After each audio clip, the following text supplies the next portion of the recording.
저와 여러분에게 하나님의 좀 깨닫게 하시는 은혜가 있길 바랍니다. 네. 네. 졸기로 결정하지 마시고 깨어 있기로 결정하십시오. 알겠죠?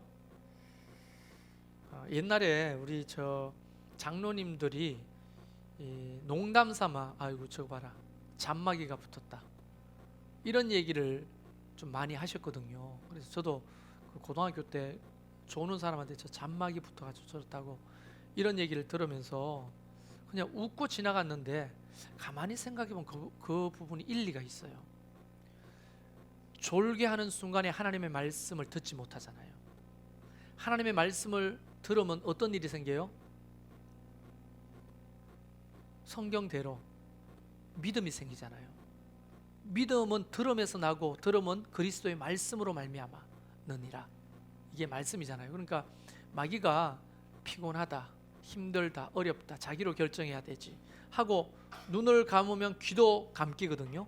눈을 감으면 귀도 감겨요. 그래서 말씀을 듣지 못하죠. 말씀을 못 먹은 사람은 영이 죽는 겁니다.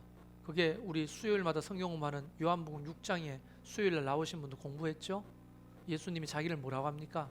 나는 생명의 떡이다, 참된 음료다, 이걸 먹어야 다시는 목마르지 않고 배고프지 않다, 이 이야기를 하셨는데 그걸 못 먹게 하는 굉장히 단순하면서도 쉬운 방법은 졸게 하는 것이다 하는 겁니다.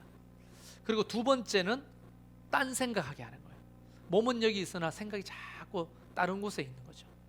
벌써 가만히 있어봐, 놀러 가야 되는데 숙소를 지금 정해야 되나, 어디를 정해야 되나, 받아 펜션을 해야 되나, 호텔을 해야 되나, 막 이런 생각에 빠지게 있고, 가만히 있어봐라, 나는 이 3일 연휴 앞뒤로 해가지고 어디를 놀러 가야 되나, 어떻게 가야 되나, 언제 간다고 말할까, 뭐 이런 거, 그런 거 생각하지 말고 말씀에 좀 집중할 수 있길 바랍니다.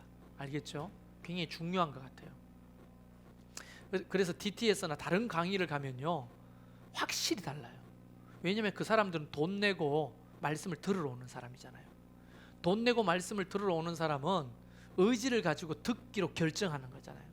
반응이 달라요. 근데 우리는 돈 내고 오는 사람들이 아니고 그래도 오후 예배 드리기로 결정했으나 육신이 연약해서 자꾸 힘드는 거죠. 그죠?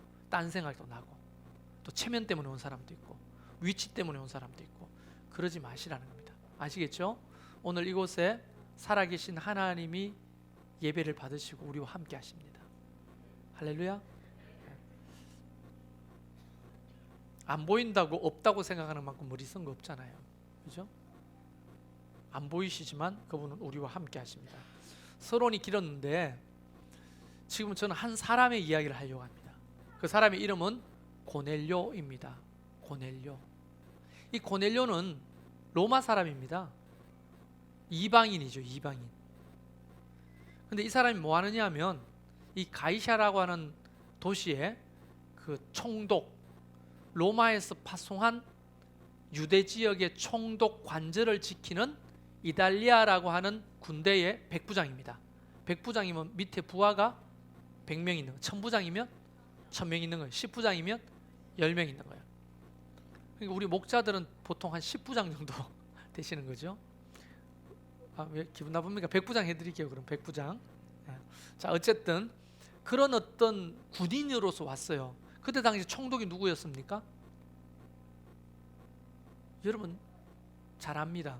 여러분하고 친한 사람이에요. 빌라도 몰라요? 예수님 죽인 빌라도?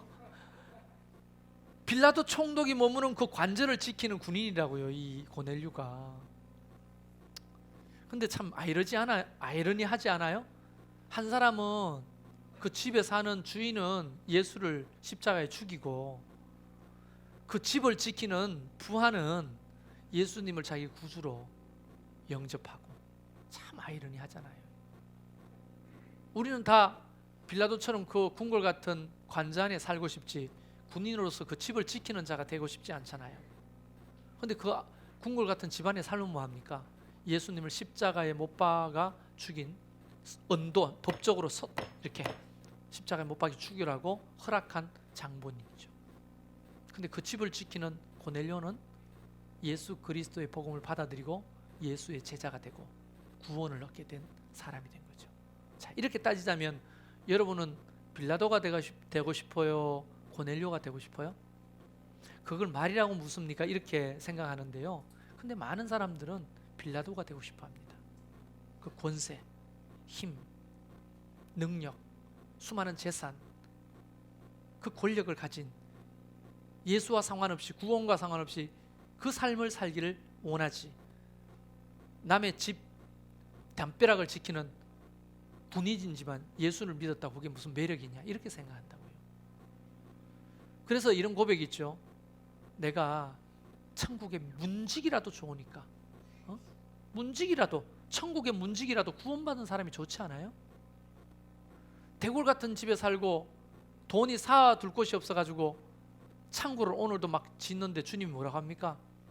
야, 네 부른 게 아니고, 야, 네가 오늘 네 영혼을 오늘 밤에 데리고 가면 어떻게 할 거냐? 네 보고 그런 게 아니야. 거 앉아, 괜찮아. 이 기가 막히게 맞아가지고, 야, 네 보고 부른 게 아니라니까. 네 보고 부른 게 아닌데 왜 자꾸 이렇게 되는지 모르겠네. 미안하다, 야. 네 영혼을 오늘 밤에 데리고 가면 이 많은 재산 누구 것이 되겠느냐 이렇게 말하잖아요. 근데 내 영혼이 구원받고 하나님의 자녀가 되는 것은 별로 관심이 없고요. 다들 다 큰 집에 많은 돈을 가지고 사는 것에 관심이 있단 말이에요. 이게. 전혀 다른 가치관을 가지고 살게 되는 거죠. 이게. 어떤 것이 더 가치가 있느냐라고 말하면 유물적인 사관에 가득 지배당하고 있는 사람은 아니 지금 당장 배부르고 큰 집에 살고 좋은 차 타고 돈 많은 게 좋지, 뭐 죽어서 천국 가고 지옥 가고 그 당장 문제가 아니니까 싫다 이렇게 생각하는데요. 그 정말 어리석이 짝이 없는 거잖아요. 우리 시간의 어떤 그 길이로 따지자면 우리는요 0살에 태어나가 1살이 되잖아요. 그죠? 엄마 뱃속에서 10개월 있으니까 태어나자마자 우리나라는 1살입니다. 서양은 만으로 하잖아요. 따지고 보면 무식한 거예요. 그게 뱃속에 있는 건 안 쳐주는 거예요. 뱃속에 있는 건 생명이 아닙니까? 생명이 아니에요. 실제로 생명 윤리에서도 4주 이상 되면 생명이라고 보거든요. 그러면 뱃속에서 10개월 이상 태어나면 한 살 먹는 게 맞는 거예요. 사실 우리나라 나이가 맞는 거예요. 외국 나이보다.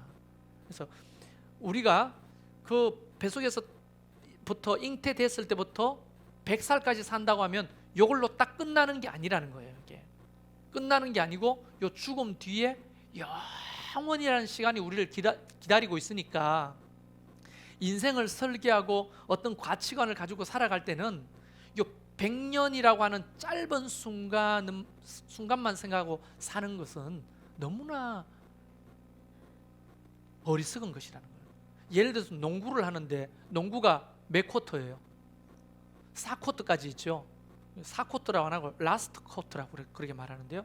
이 라스트 쿼터까지 분명히 그 전략을 세우고 게임을 할 거 아닙니까? 근데 감독이 야 2쿼터, 3쿼터, 4쿼터 지금 안 오잖아. 지금 1쿼터가 중요해. 1쿼터에 무조건 다 쏟아부어. 이렇게 해가지고 1쿼터를 이겼다고 합시다. 근데 거기에 에너지를 다 쏟아부어가지고 전력이 다 노출돼가지고 2쿼터, 3쿼터, 4쿼터를 망할 수도 있잖아요. 그렇게 감독은 전략을 안 짜거든요. 1쿼터, 2쿼터, 3쿼터, 4쿼터를 다 생각하면서 선수 교체도 하고 전략도 짜고 하면서 체력도 안배하면서 간단 말이에요. 똑같은 거 아닙니까? 이 땅에서 영원에 비하면 이 땅에서 삶은 점이잖아요. 점. 영원 속에 찰나. 그 찰나만 생각하고 사는 것이 하루살이 같은 인생 아닙니까? 그럼 영혼을 생각하면서 내가 오늘 어떻게 선택하고 어떤 것을 붙들고 살아야 될지를 생각하는 게 훨씬 더 지혜로운 거라고요. 이게. 근데 이방인들은 주로 영혼에 대한 개념이 없거든요. 그런데 이 고넬료는 달랐습니다. 고넬료를 성경에서 보면 뭐라고 말하냐면 이 사람은 경건한 사람으로서 라고 말합니다. 여러분 그때 당시에 경건한 사람이라는 이 호칭은 거의 대명사입니다. 대명사. 저 사람 유대인이지, 저 사람 그리스도인이지, 저 사람은 경건한 사람이지 이렇게 말합니다. 경건한 사람이라고 하는 것은 우리 상식으로는 좀 이렇게 신앙적으로 거룩하게 살려고 노력하는 사람을 경건한 사람이라고 말하는데 그때 당시에 경건한 사람이라고는 호칭은 누구한테 붙여졌냐면 이방인들 중에서 하나님을 믿는 자, 할례를 받지 않았지만 하나님을 믿기로 개종한 자를 총칭해서 경건한 사람이라 이렇게 불렀다고요. 그게.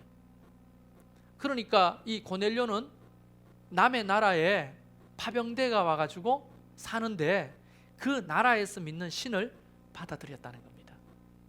그 나라가 어디예요? 그 팔레스타인 유대 땅에 와가지고 파병대가 와가지고 우리나라 자이툰 부대, 이라크의 자이툰 부대 갔듯이 그렇게 와가지고 관절을 지키는 부대 장관으로 있는데 하나님을 받아들이게 됐다는 거예요. 근데 어떤 경로를 통해서 이 사람이 하나님을 믿게 됐는지는 몰라요. 근데 하나님이 이 사람을 기억하고 계신다는 겁니다. 이 사람을. 한번 성경 이야기를 아는 얘기지만 한번 다시 재구성을 해보면, 지금 가이사랴 어디서 많이 들어본 거 아니에요? 가이사랴가 뭐예요? 도시 이름이지만 누구 이름을 땄어요? 우리 저기 가면 저 충청도에 새로운 도시가 하나 생겼죠. 누구 이름을 딴? 예, 세종시. 그렇죠. 세종대왕의 이름을 따가지고 세종시라고 지었습니다. 그것처럼 이 가이사라는 가이사라 로마 황제의 이름입니다. 가이사르 들어보셨죠? 가이사르. 이 가이사르의 이름을 따서 헌정한 도시 이름이에요. 여기에 로마 총독부가 있는 거예요. 조선 총독부가 어디 있었어요? 서대문에 있었잖아요. 그렇죠? 조선 총독부가 지금은 다 이제 무너졌지만 그 총독부가 있듯이 거기에 로마 총독부가 있었고, 총독으로 누가 와 있었습니까? 빌라도가 와 있었다는 거예요. 가이사라고 하는 도시가 우리나라로 말하면 서산쯤 됩니다. 서울에서 서산 바닷가입니다. 거기에서 약 한 47km 정도 내려가는데, 우리나라로는 비율이 안 맞지만 쭉 내려가면 군산 있죠. 그래서 서산에서 군산 정도 차이에 라고 생각합니다. 서산은 가이사라, 군산은 요빠, 이렇게 생각하시면 됩니다. 지도가 안 그려져요? 뭐 여기 진접하고 구리 정도라고 해볼까요? 그러면 그 정도 떨어진, 한 47km 정도 떨어진 도시가 있는데, 가이사라에는 고넬료가 살고 요빠에는 베드로가 이제 무두장이 집에 와가지고 잠시 머물고 있는 거예요. 그런데 각각 다른 지역에 있는데 둘 다 기도하는 사람이죠.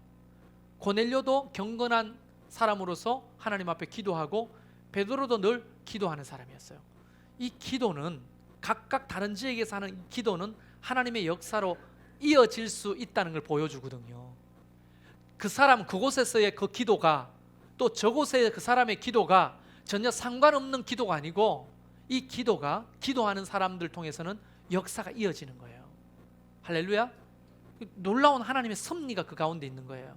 그래서 제9시 기도 시간에 고넬료는 기도를 합니다. 웃기죠. 뭐라고 할까요? 유대인들이 늘 하루에 5번씩 기도하는데 이 사람도 유대인들 따라가지고 그렇게 경건한 신앙생활을 하고 있는 겁니다. 9시면 몇 시입니까? 제9시. 예. 항상 성경에 나오는 시간에는 플러스 6시간을 더하면 돼요. 그럼 우리나라 시간입니다.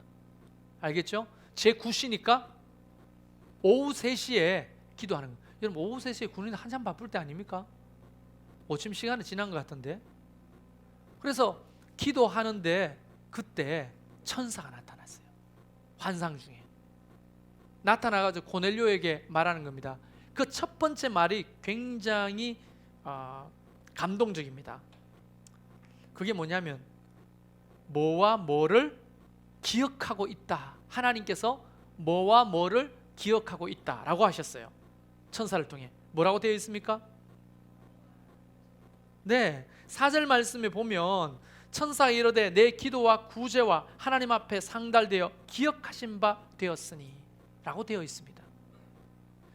고넬료는 그냥 경건한 사람이 아니라 기도의 사람이었고 가난한 사람들을 돕는 사람이었어요. 이게 하나님을 감동시키고 어떤 역사를 만드느냐 하면, 그 다음에 또 베드로가 다른 데서 기도하는데 제6시 기도 시간이에요.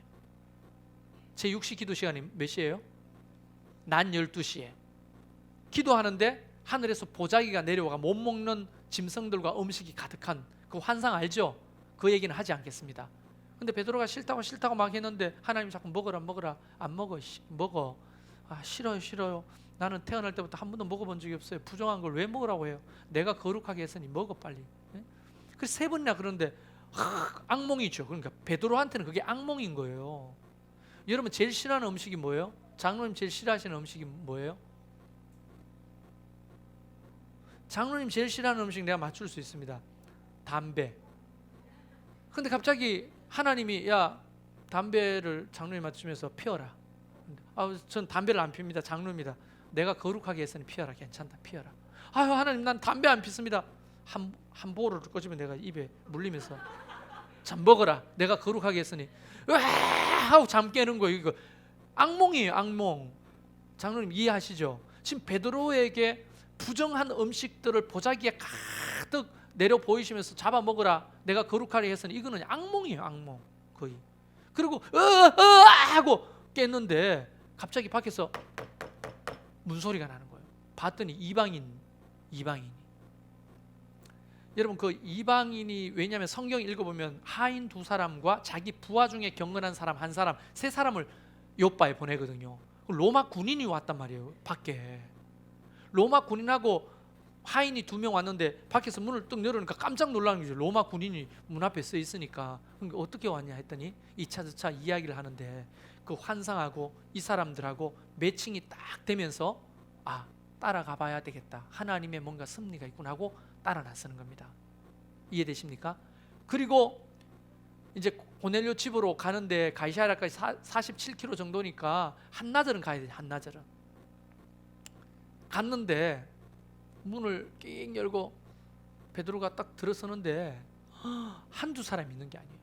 친구들, 친척들 가득 있는 거예요. 제가 생각할 때는 한 우리 예배당만한 집에 이렇게 있었던 것 같아요. 여러분 묵상하지 말고 눈 뜨세요. 네. 근데 깜짝 놀란 거예요. 왜냐하면 그때 당시에 그 이방인들과 먹고 마시는 것은 불법이라고 했거든요. 베드로가 지입으로 하잖아요. 성경에 읽었잖아요. 처음 들어 여기 있잖아요. 베드로가 뭐라고 합니까?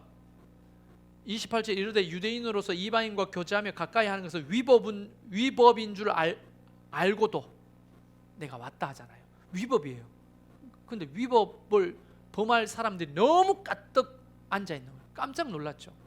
그런데 그 백부장이면 그래도 지체가 높은 사람 아닙니까? 우리나라로 말하면 뭐예요? 일본 순사 아닙니까? 일본 순사가 와가지고 갑자기 조선 사람한테 무릎을 꿇고 경배를 하니까 조선 사람이 놀라요, 안 놀라요? 놀라잖아요. 여러분 밀정 못 보셨어요? 밀정 영화 꼭 보세요. 이런 영화를 왜 안 보시는지 모르겠어요. 이번 추석날 가족들과 밀정을 꼭 보시길 바랍니다. 우리나라 역사를 좀 잘 이해할 수 있어요. 그 밀정에 보면 송강호가 일본 순사거든요. 조선 사람인데 돈 벌려고 일본 순사가 돼가 계급이 높아요. 그런데 갑자기 그 무슨 단입니까? 의열단 단장이 굉장히 요지 인물이거든요. 그 의열단 단장이 아무개예요. 스포 안 할 테니까 아무개인데 아무개를 지금 이 송강호는 의열단 단장을 잡아야 되는 거예요. 현상감이 많이 불려 있어요. 근데 딱 만났습니다. 그런데 송강호가 반갑습니다. 영광입니다. 이렇게 의열단 단장한테 말합니다. 그러니까 이게 그 카리스마가 대단하지만 얼마나 일본 순사가 그 계급 높인 일본 순사가 조선 사람 현상금 붙은 사람한테 막 고기를 90도로 시켜 이렇게 하면 말이 안 되잖아요. 근데 지금 그 고넬료 백부장이 베드로한테 어부 아닙니까? 어부. 그 사람한테 머리를 쳐박고 경배를 하니까 베드로가 뭐라고 말합니까? 금방 여러분하고 내하고 성경 읽었잖아요. 여기 보면 나도 사람이니 일어나라고 말하잖아요. 나 사람이니 나는 신이 아니니까 일어나라 하잖아요. 근데 요즘 저도 그렇고 우리 교역자들한테 가장 그 큰 유혹 중에 하나가 이거 아닙니까? 사람들이 우리를 경배하려고 할 때 고개를 빳빳이 쳐들고 경배해. 경배받기 마땅하지. 이렇게 하면서 하나님처럼 높아지잖아요. 그 교만이 굉장히 우리한테는 우리가 멀리 해야 될 일 중에 하나죠. 근데 베드로는 일어나라. 나는 신이 아니다. 사람이다. 그렇게 딱 얘기하잖아요. 베드로 멋있죠. 우리 형님이 참 베시 형님이 멋있어요. 근데 이 형님이 그렇게 딱 말하면서 왜 불렀느냐, 무슨 이유로 불렀느냐 하고 깨름직하게 있는데, 그런 이제 천사 만난 얘기 불러서 말씀 들으라는 얘기를 하니까 알겠다면서 아주 짧은 설교가 됩니다. 긴 설교를 할 수 없어요. 그 개돼지처럼 취급하는 이방인들 사이에서 긴 설교를 어떻게 해요? 최대한 빨리. 그래서 베드로가 이렇게 설교를 핵심적으로 잘 전한지 놀랐어요. 빨리 가려고 했던 것 같아. 그래서 핵심적으로 예수님의 십자가와 부활의 이야기를 딱 전하는 거예요. 그 말씀을 전하는데 10분도 안 걸렸을 거예요. 10분도 안 걸려서 하나님 말씀을 전하는데 갑자기 사도행전 2장에 성령의 강림 사건을 마가다락방에서 120명의 유대인들이 경험하잖아요. 그렇죠? 불의 혀 같은 것이 사람들에게 임하고 그들의 입이 열려서 방언이 터지고, 그죠? 몸이 뜨거워지고, 이런데 그 이방인들에게도 그런 역사가 동일하게 있는 거예요. 그래서 깜짝 놀라게 되는 겁니다. 아, 이방인들에게도 성령을 부으시는구나. 근데 굉장히 중요합니다. 할례 받지 못한 이방인들에게도 성령을 부으시는구나. 그래서 이게 문제가 돼가지고 제1회 총회가 열립니다. 이 문제 때문에 이게 계속 꼬리를 물고 가는 거예요. 아니, 할례 받지 않는 이방인들도 그럼 예수의 복음만 듣고 구원받고 하나님 자녀가 되냐? 그래가지고 이방인들을 전도하는데, 만약에 장로님이, 우리 김유기 장로님이 뭐 에베소 사람인데 내가 바울이라고 합시다, 전도했어요. 그럼 연세가 드셨는데 할례 받아야 됩니다. 이러면 얼마나 놀라 자빠지겠어요, 장로님. 안 놀라 자빠집니까? 가가지고 할례가 뭔지 아시죠? 포경 수술 아닙니까? 남자의 성기 껍데기를 그냥 잘라버리는 거 아닙니까? 할례가. 그건 다 늙어가지고 결혼해가 애 놓고 사는 사람 껍데기를 잘라버린다고 하니까 사람들이 기겁을 하고, 나는 그러면 난 하나님 안 믿겠다고, 예수 안 믿겠다고 그렇게 되는 거예요. 그래서 이제 각 이방 교회마다 이게 큰 문제가 되는 거예요. 고민에 빠진 거예요, 목사님들이. 가만히 있어봐. 이방인들이 교회는 오는데 자기는 어릴 때부터 난지 8일 만에 할례를 받고 이게 온전하다고 생각하는데 이방인들은 할례 받으려고 생각하는 거예요. 근데 그 중에서도 용기를 가지고 할례 받는 사람이 생기는 거예요. 용기를 가지고. 응? 내가 볼 때는 우리 형제님 할례 받았을 거야. 나 잘라주세요. 그래가지고 사람들 앞에서 잘라. 그래가지고 어거저거를 1개월 동안 다니면서 저 사람 왜 저러냐? 할례 받았대. 와, 믿음이 대단하다, 결단력이 대단하다 하면서 박수를 받는 거예요. 근데 할례 못 받는 사람은 어떻게 돼요? 믿음 없다고 판단받는 거예요. 그 문제가 이방 교회에 굉장히 갈등이 되는 거예요. 그래서 할례파 대 무할례파가 맨날 싸우는 거야. 그래, 이거 복음이 안전해지니까 이걸 가지고 총회를 연 거예요. 바울과 사람들이 예루살렘에 와가지고 예루살렘 교회 총회를 엽니다. 그때 총회장이 야고보입니다. 야고보.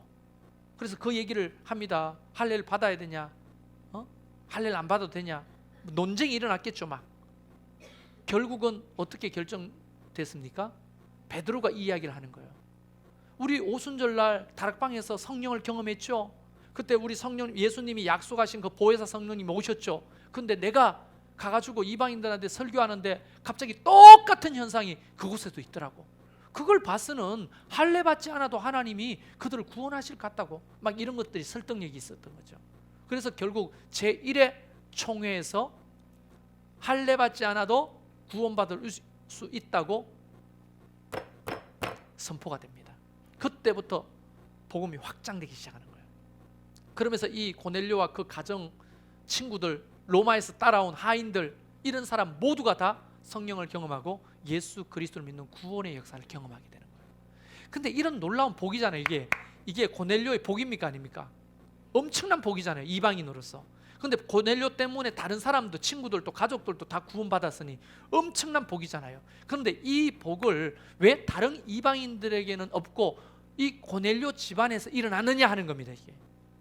여러분이 다 이방인 같으면 부럽잖아요. 이게 이방인들은 부럽지도 않을 거예요. 그게 뭔지도 모르니까. 근데 우리로서는 참 부럽잖아요. 고넬료 집안이. 그래요, 안 그래요? 그렇죠. 그런데 왜 하나님이 특별히 이 고넬료 집안과 고넬료 가정을 이렇게 구원하셨는가? 베드로까지 보내서 성령이 임하시고 그들이 깨닫고 회개하고 주 앞에 돌아오는 구원의 역사가 어떻게 일어났는가? 아까 읽었던 그 말씀이에요. 기도하는 것과 구제하는 것들이 하나님에 상달되어 하나님이 기억하신 바 되었다는 거예요. 이 원칙과 원리가 오늘날에도 굉장히 중요하게 다루어져야 되는 거예요. 성경을 보면 이렇게 되어 있습니다. 이사야서 1장 17절에 선행을 배우며 공의를 구하며 학대받는 자를 도우며 고아를 위하여 신원하며 과부를 위하여 변호하라 하셨느니라.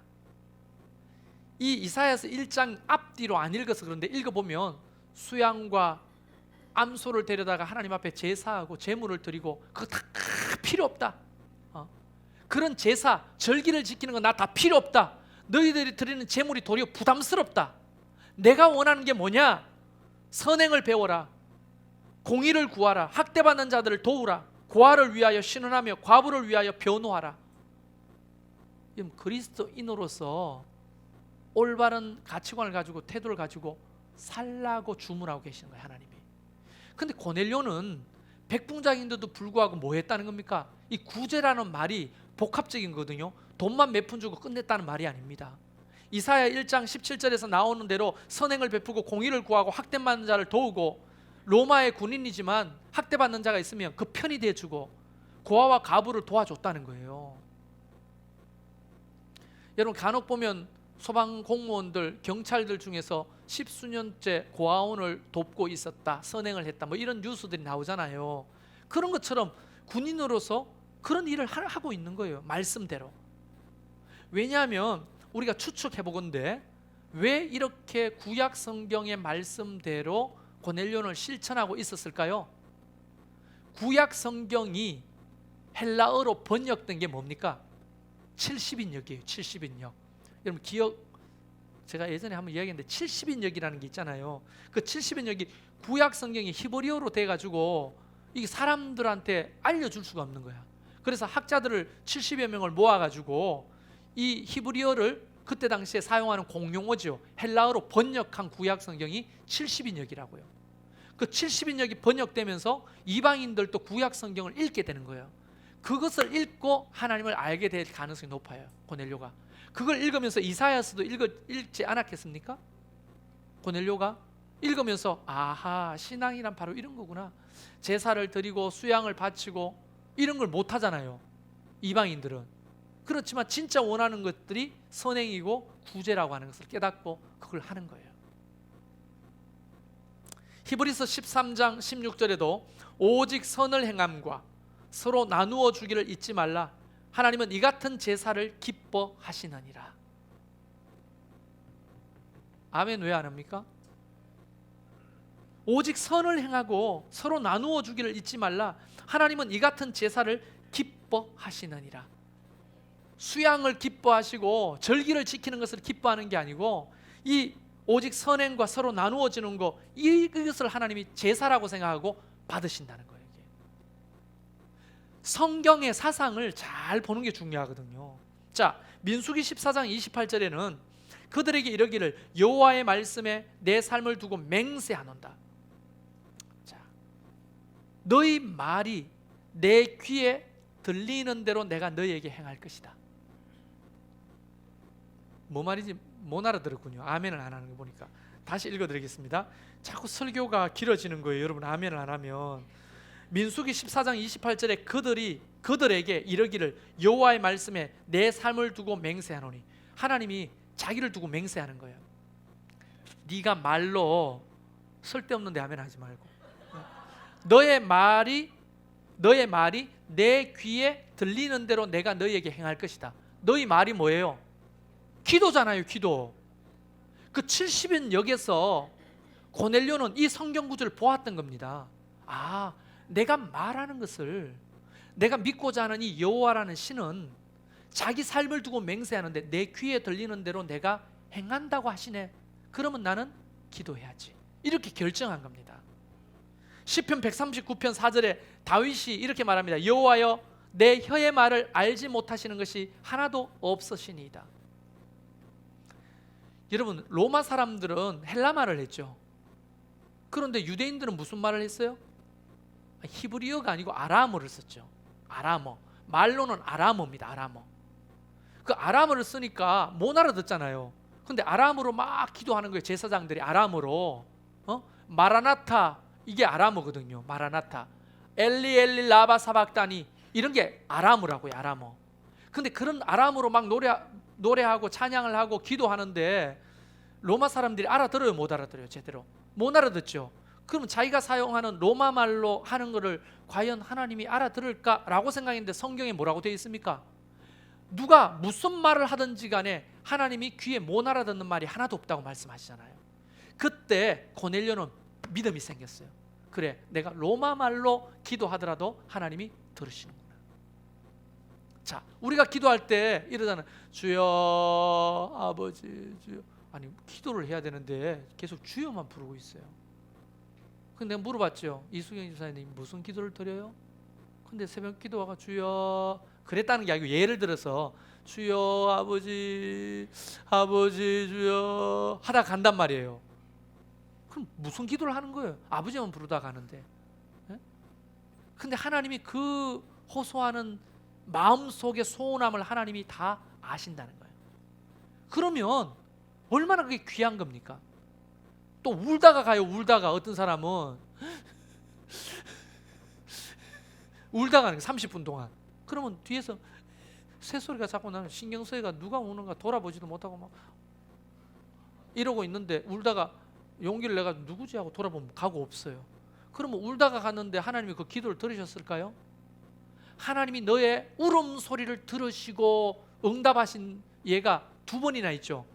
이스라엘 백성들이 그 울음소리를 들으시고 출애굽시켜 주셨고, 그죠? 그 다음에 하갈이 이스마엘 데리고 가가지고 우는데 하나님이 그 울음소리를 듣고 물샘을 보게 하셨잖아요. 하나님은 그 울음소리 속에 섞여 있는 기도조차도 아신다는 거예요. 자, 그러면 고넬료는 우리가 짐작하건대 고넬료가 경건한 사람이면 구약 성경이 헬라어로 번역된 70인역을 분명히 봤을 거라고요. 보면서 깨달은 게 딱 두 가지라는 거죠. 아, 기도해야 되겠구나. 또 하나는 구제해야 되겠구나. 이걸 하나님께서 가장 기뻐하시는 거구나. 이게 내 인생에 너무너무 필요한 거구나 하고 있었다고요. 그렇게 생각하고. 그런데 천사가 나타나가 그걸 확인시켜 주는 거예요. 네 기도와 구제를 하늘에 상달되었고 하나님이 뭐 하신다? 기억하신 바 되었다는 거예요. 여러분, 복 받는 사람은 다 이유가 있어요. 하나님이 기억하시는 것을 잘 해야죠. 오늘날 뭐 나르시시즘이라고 합니까? 자기 애에 빠져 있고, 우리 집사람이 저보고 자꾸 그렇게 합니다. 자기 애가 너무 지나치다고 나보고. 그렇죠? 내 자신을 난 정말 사랑하거든요. 근데 아까도 찬양할 때 저를 안고 찬양했거든요. 막 이렇게 찬양했거든요. 근데 사모님 치면서 나를 이상하게 꼬라보던데, 이상하게 본 건 아니죠? 나를 안고 이렇게 날 사랑합니다. 그런데 이게 너무 지나치면 어떻게 됩니까? 남들을 모르잖아요. 남들이 어떻게 사는지, 어떤 고민인지, 아버지 뭐가 어려운지 관심이 없어요. 그래서 우리가 가정교회를 하려고 하는 이유가 뭡니까? 아니, 이수경 집사님이 저기 김용규 형제 관심 있어요, 없어요? 있어요. 그 김용규 집사님은요, 이수경 집사님 관심 있어요, 없어요? 아니, 유부남 유부녀가 서로에게 왜 관심이 있는 겁니까? 그런데 기도 제목 알아요, 몰라요? 모르잖아요. 안 되거든요. 여러분, 우리가 교인들이 70명만 있어도 누가 어떤 기도 제목 있고 어떤 어려움이 있는지 모릅니다. 그렇기 때문에 소그룹으로 모아서 가정교회를 하면 목장 모일 때마다 뭐가 감사한지, 뭐가 기도 제목인지 나누면, 아, 저 사람 내 기도해 줘야 되겠다. 아, 저 사람 내가 도와줘야 되겠다. 이런 거 나옵니까, 안 나옵니까? 그런데 그 교제를 안 해. 그 만남을 안 해. 그럼 어떻게 하자는 겁니까? 어떻게 구제해요? 구제라고 하는 것이 멀리 있는 사람 구제도 중요하지만 바로 내 옆에 있는 사람을 구제하는 게 중요한 거예요.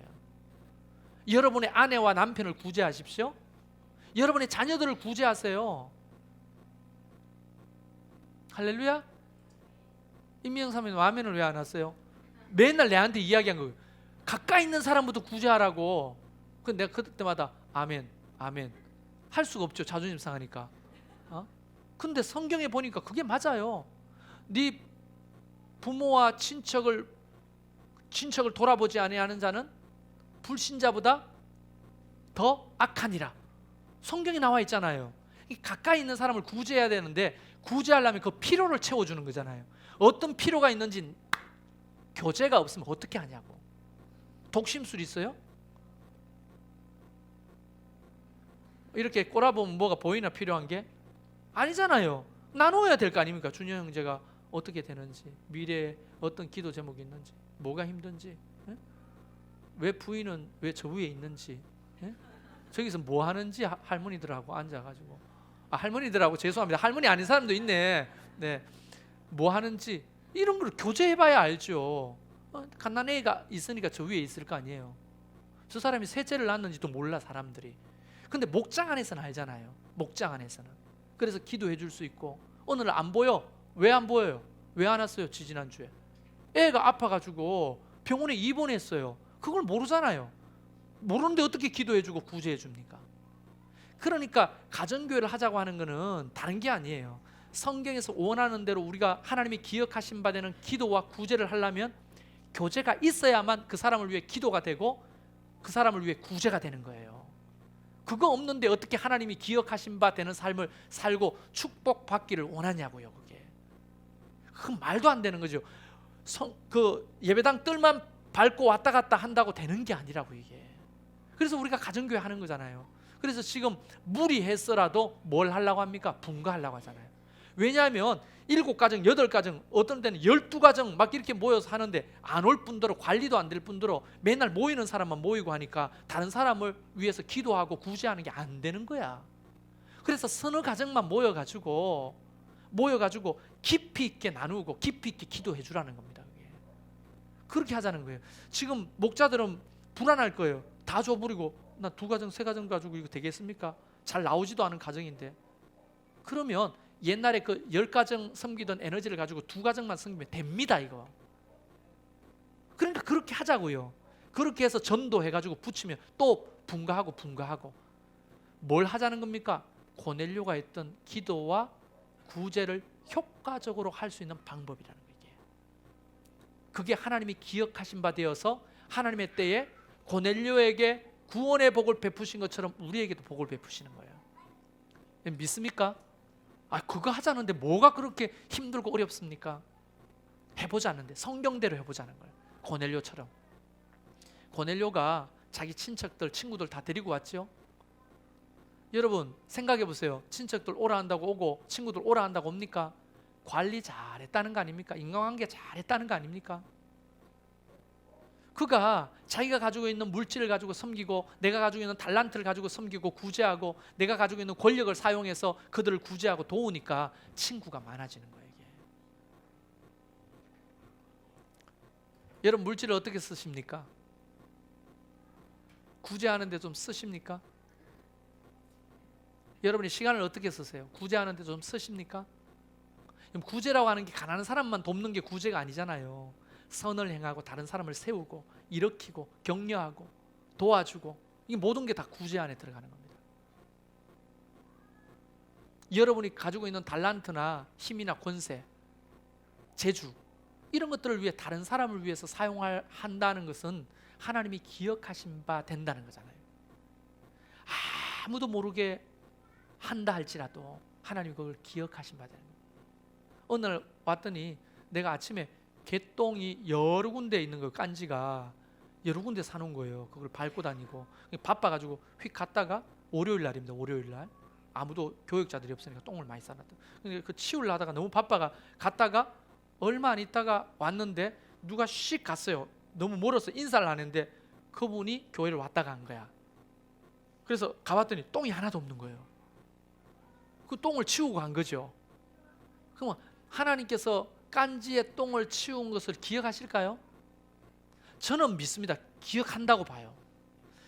오른손이 한 것을 왼손이 모르게 하라, 왼손이 한 것을 모르게 하라. 물론 관심 없는 사람도 많죠. 지나가다 똥이 있는데 뭐 그게 나랑 무슨 상관이 있어요? 그런데 하나님의 교회에 그래도 개똥이라도 한번 치워야 되겠다고 하는 그 마음을 하나님이 기억하시면 된다고 저는 믿거든요.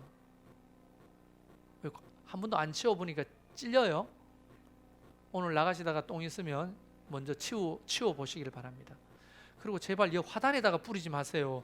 나는 개똥을 치울 때 멀리 들고 가 저기가 걸음 주고 오는데 자꾸 우리 저 화단에다가 버리는 사람은 몇 명 있어요.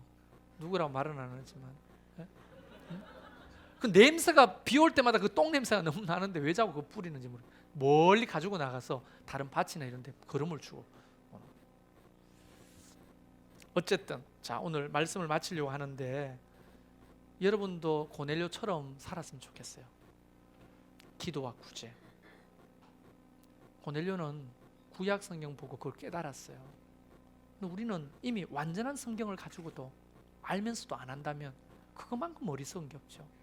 복 받는 것은 이유가 있는 것입니다. 하나님이 기억하신 바 되는 이 일을 여러분이 할 수 있는 목장, 교회가 되기를 주의 이름 축원합니다. 우리 이 시간 좀 잠깐 찬양하면서 주님 앞에 나갈까요?